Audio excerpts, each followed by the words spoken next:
Hi, ನಾನು Sandeep from tech in Kannada. ನಾನು ನಿಮಗೆ ಇವತ್ತು ಒಂದು ವಿಡಿಯೋದಲ್ಲಿ ನಿಮಗೆಲ್ಲ ಗೊತ್ತಿರ್ಬೋದು, ಸುಮಾರು ಒಂದು 4-5 ವರ್ಷಗಳ ಮುಂಚೆ ಲ್ಯಾಪ್ಟಾಪ್ ಅಂತ ಅಂದರೆ 3-4 kg ತೂಕ, ಎಷ್ಟು ದಪ್ಪ ಇರ್ತಿತ್ತು. ಎತ್ಕೊಂಡು ದೊಡ್ಡ ದೊಡ್ಡ ಬ್ಯಾಗಲ್ಲಿ ಎತ್ಕೊಂಡು ಹೋಗಬೇಕಿತ್ತು, ಅಷ್ಟು ವೆಯ್ಟ್ ಇರ್ತಿತ್ತು. ರೀಸೆಂಟ್ ಡೇಸಲ್ಲಿ ಯಾವ ರೀತಿ ಆಗಿಬಿಟ್ಟಿದೆ ಅಂತ ಅಂದರೆ ಎಲ್ರಿಗೂ ಒಂದು ಕಾಂಪ್ಯಾಕ್ಟ್ ಆಗಿರುವಂಥ ಲ್ಯಾಪ್ಟಾಪ್ ಬೇಕು, ಮತ್ತು ಕಾಂಪ್ಯಾಕ್ಟ್ ಆಗಿದ್ದರೂ ಕೂಡ ತುಂಬ ಪವರ್ಫುಲ್ ಆಗಿರಬೇಕು. ಈ ಕಾರಣಕ್ಕೆ ಆಲ್ಮೋಸ್ಟ್ ಎಲ್ಲ ಕಂಪ್ನಿಗಳು ಸಹ ಒಂದು ಸಣ್ಣ ಗಾತ್ರದ ಒಂದು ನೋಟ್ಬುಕ್ ಲ್ಯಾಪ್ಟಾಪ್ಗಳನ್ನು ಈಗ ತರಿಸೋಕ್ಕೆ ಶುರು ಮಾಡಿದೆ. ಅಷ್ಟೇ ಪವರ್ಫುಲ್ ಕೂಡ ಆಗಿರುತ್ತೆ. ಅಷ್ಟು ಸಣ್ಣಗಿದೆ ಅಂದರೂ ಕೂಡ ಸಣ್ಣದಾಗಿರುತ್ತೆ, ಪವರ್ಫುಲ್ ಆಗಿರಲ್ಲ ಅಂತ ನಾವು ಅಂದ್ಕೊಳ್ಳೋಂಗಿಲ್ಲ. ತುಂಬ ಪವರ್ಫುಲ್ ಆಗಿರುವಂಥ ಲ್ಯಾಪ್ಟಾಪ್ಗಳನ್ನ ಲಾಂಚ್ ಮಾಡ್ತಾರೆ. ಇದೀಗ ಈ ಒಂದು ಏಸೂಸ್ ಕಂಪ್ನಿ UX ZenBook 13 ಅಂತ, ಇದು ZenBook 13 UX 333F ಅಂತ ಒಂದು ಲ್ಯಾಪ್ಟಾಪನ್ನು ಲಾಂಚ್ ಮಾಡಿದೆ. ಈ ಒಂದು ಲ್ಯಾಪ್ಟಾಪ್ ಬಗ್ಗೆ ನಾನು ನಿಮಗೆ ಒಂದು ವಿಡಿಯೋ ತಿಳಿಸ್ಕೊಡ್ತೀನಿ. ಈಗಿದೆ ಒಂದು ಲ್ಯಾಪ್ಟಾಪ್, ತಿಳ್ಕೊಳ್ಳೋಣ.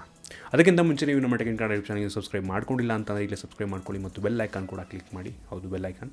ಮತ್ತು ಇನ್ಸ್ಟಾಗ್ರಾಮ್, ಫೇಸ್ಬುಕ್ ಪೇಜಲ್ಲಿ ಡಿಸ್ಕ್ರಿಪ್ಷನಲ್ಲಿ ಕೂಡ ಫಾಲೋವನ್ನು ಮಾಡ್ಬೋದು.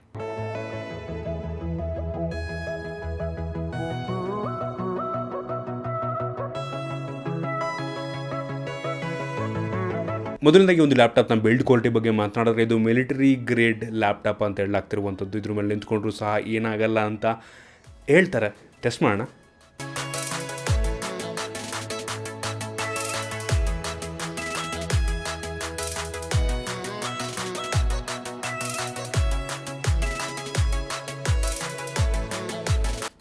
Not bad. ನಿಂತ್ಕೊಂಡು ಕೂಡ ಇದ್ರ ಮೇಲೆ ಟೆಸ್ಟ್ ಮಾಡಿದ್ರು ಕೂಡ ಏನು ಅಲ್ಲಾಡಿಲ್ಲ. ಇನ್ನೂ ಒಂದು ಲ್ಯಾಪ್ಟಾಪ್ ವರ್ಲ್ಡ್ಸ್ ಕಾಂಪ್ಯಾಕ್ಟ್ ಲ್ಯಾಪ್ಟಾಪ್ ಅಂತ ಈ ಏಸೂಸ್ ಅವರು ಹೇಳ್ತಾರೆ. ಅವ್ರ ಪ್ರಕಾರ ಗೊತ್ತಿಲ್ಲ, ಮೇ ಬಿ ಇರ್ಬೋದು. ಮತ್ತು ಈ ಒಂದು ಲ್ಯಾಪ್ಟಾಪ್ನ ಸ್ಕ್ರೀನ್ ಬಗ್ಗೆ ಮಾತನಾಡಿದ್ರೆ, ಇದು 13 ಇಂಚ್ ಇರುವಂಥದ್ದು. ZenBook 13 ಅಂತಂದರೆ 13 ಇಂಚು ಅಂತಾನೆ.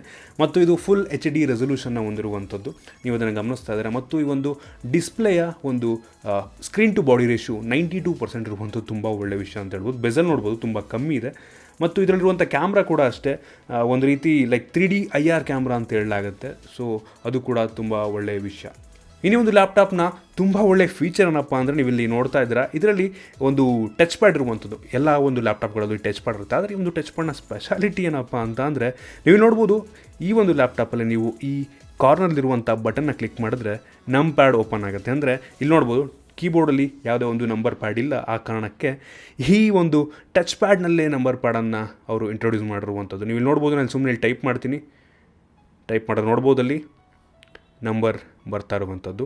ಇದು ಅಂದರೆ ತುಂಬ ಒಳ್ಳೆ ಟೆಕ್ನಾಲಜಿ. ನೋಟ್ಬುಕ್ ಅಂತ ತಯಾರಿಸಿದ್ರೆ ಅಂದರೆ ಕೀಬೋರ್ಡು ಮತ್ತು ಒಂದು ಲ್ಯಾಪ್ಟಾಪ್ ಎಲ್ಲ ತುಂಬ ಸಣ್ಣ ಇರುತ್ತೆ. ಅದರಿಂದ ನಂಬರ್ ಪ್ಯಾಡನ್ನು ಇನ್ಕ್ಲೂಡ್ ಮಾಡೋದಕ್ಕಾಗಲ್ಲ ರೈಟ್ ಸೈಡಲ್ಲಿ. ಅದರಿಂದ ನೋಡ್ಬೋದು, ಈ ಒಂದು ಹೊಸ ಟೆಕ್ನಾಲಜಿಯನ್ನು ಅವರು ಇಂಪ್ರೂವ್ ಮಾಡಿರುವಂಥದ್ದು ತುಂಬ ಒಳ್ಳೆಯ ವಿಷಯ. ಬೇಕು ಅಂದಾಗ ಇದನ್ನು ನಾವು ಆನ್ ಮಾಡ್ಕೊಬೋದು, ಬೇಡ ಅಂದಾಗ ಆಫ್ ಮಾಡ್ಕೊಬೋದು. ನೋಡೋದಕ್ಕೆ ನಾರ್ಮಲಿ ಒಂದು ಮಾಮೂಲಿ ಒಂದು ಟಚ್ ಪ್ಯಾಡ್ ಥರನೇ ಕಾಣುತ್ತೆ. ಇದು ತುಂಬ ಒಳ್ಳೆಯ ವಿಷಯ ಅಂತ ಹೇಳೋದಕ್ಕೆ ಇಷ್ಟಪಡ್ತೀನಿ, ಒಂದು ಫೀಚರ್ನ ಇದರಲ್ಲಿ ನೀಡಿರುವಂಥದ್ದು. ಮತ್ತು ಈ ಒಂದು ಲ್ಯಾಪ್ಟಾಪನ್ನು ನೀವು ಓಪನ್ ಮಾಡಿದಾಗ ಇಲ್ಲಿ ನೋಡ್ಬೋದು, ಇಲ್ಲಿ ಒಂದು ಹಿಂಜ್ ಥರ ಇಲ್ಲಿ ಕೆಳಗಡೆ ಒಂದು ಸ್ಪೇಸನ್ನು ಕೆಳಗಡೆ ಮಾಡಿಕೊಡುತ್ತೆ. ಇದು ಆಲ್ಮೋಸ್ಟು ರೀಸೆಂಟ್ ಬರ್ತಿರುವಂಥ ಎಲ್ಲ ಲ್ಯಾಪ್ಟಾಪ್ಗಳಿಗನ್ನು ಈ ರೀತಿ ಟೆಕ್ನಾಲಜಿಯನ್ನು ಅವರು ಇನ್ಕ್ಲೂಡ್ ಮಾಡ್ತಾರೆ. ಏನಕ್ಕೆ ಅಂದರೆ, ಈ ಒಂದು ಲ್ಯಾಪ್ಟಾಪನ್ನು ಓಪನ್ ಮಾಡಿದಾಗ ಈ ಒಂದು ಕೀಬೋರ್ಡ್ ನೋಡ್ಬೋದು ಕ್ರಾಸಾಗಿ ಕೂತ್ಕೊಳ್ಳುತ್ತೆ. ಅದರಿಂದ ನಿಮಗೆ ಟೈಪ್ ಮಾಡೋದಕ್ಕೂ ಕೂಡ ಈಸಿ ಆಗುತ್ತೆ. ಕೀಬೋರ್ಡ್ಗಳಲ್ಲಿ ಕೆಳಗಡೆ ಒಂದು ಕ್ಲಿಪ್ ಕೊಟ್ಟಿರ್ತಾರೆ ನೋಡಿ, ಮೇಲ್ಗಡೆ ಸ್ವಲ್ಪ ಕ್ರಾಸ್ ಮಾಡ್ಕೊಳ್ಳೋದಕ್ಕೆ ಲ್ಯಾಪ್ಟಾಪನ್ನು.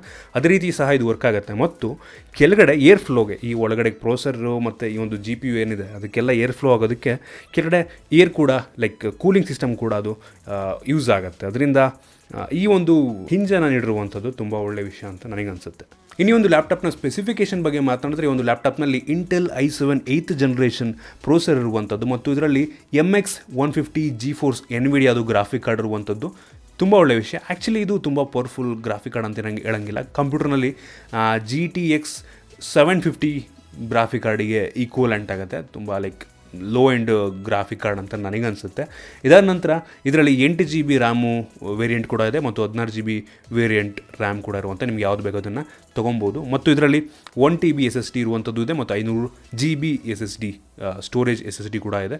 ಸೊ ನೀವು ಯಾವುದು ನಿಮಗೆ ಎಷ್ಟು ಬೇಕು ರಿಕ್ವೈರ್ಮೆಂಟ್ ಅದನ್ನು ನೋಡ್ಕೊಂಡು ನೀವು ತೊಗೊಬೋದು.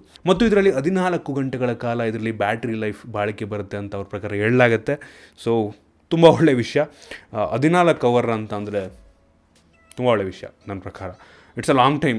ಮಾಮೂಲಿ ಲ್ಯಾಪ್ಟಾಪ್ಗಳಲ್ಲಿ ನಾವು ಯೂಸ್ ಮಾಡ್ತೀವಿ ಅಂತ ಅಂದರೆ 1 2 ಅವರ್ 3 ಅವರ್ ಬರೋದು ಕಷ್ಟ. ಬಟ್ ಇದರಲ್ಲಿ ಗ್ರಾಫಿಕ್ ಕಾರ್ಡ್ ಇದೆ, but still low end graphic card ಅಲ್ವಾ. ಸೊ ಮೋಸ್ಟ್ಲಿ ವಿಡಿಯೋ ನೋಡ್ಕೊಂಡು ಕೂತ್ರೆ ಮೋಸ್ಟ್ಲಿ 14 ಅವರ್ ಬರ್ಬೋದೇನೋ.